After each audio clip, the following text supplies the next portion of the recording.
Wanted to real quick just highlight ShaquieFoster's big win over Rey Vargas on Showtime.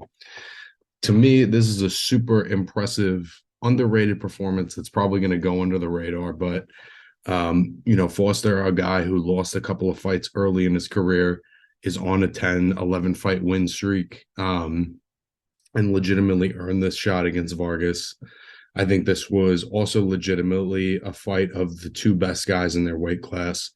And Foster won it clearly. I know Vargas was upset with the decision, but ultimately, I think if he watches it back, he'll see that Foster ultimately won the majority of the rounds. I had it 8-4.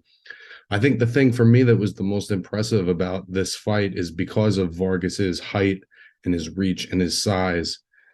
His opponents are always so desperate to get to him, and he's not that easy to get to. So they spend so much of the fight with like a full steam ahead mentality that when Vargas decides to let his hands go, a lot of times these guys are in range and try to just cover up and catch and shoot or catch and counter. What Foster did that was really impressive, even though he's 4 inches shorter, was he would just take a little half a step right out of range every time Vargas would throw. And it was like the taller man spent the whole fight reaching. And then when Foster wanted to step in on the inside and assert himself, he had the timing and the speed to do it without really getting a lot of counters from Vargas. Now, Vargas fought a decent fight too, man. He didn't get hit a lot. His defense looked sharp. I think that he could have I think he was too desperate to try to land. I think he should have just maintained that bubble of range, as I like to call it, and forced Foster to come inside of that as opposed to trying to go and get him. But I think a lot of that is attributed to the boxing IQ of Foster, and Foster, essentially forcing Vargas to come to him and waiting him out. And then in the middle rounds, in fact, I think Vargas won some of those rounds. He started connecting, he started getting a little more assertive, and then Foster closed the show great in the 12th.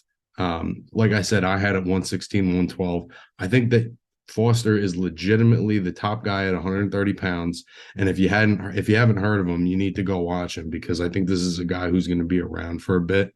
He's got the defensive slickness. I mean, to all the youngins too, if you want a great exhibit on how to use the shoulder roll, go watch his performance in this fight, because there was a lot of times where he was, making Vargas fall just short because he's using the shoulder roll the right way in the right range.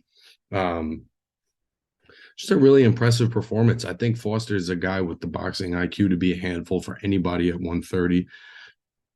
Emmanuel Navarrete's looked particularly vulnerable his last couple of fights. We haven't seen Valdez come back yet since the Stevenson fight and his injury. So we're not entirely sure what we have with Oscar Valdez still.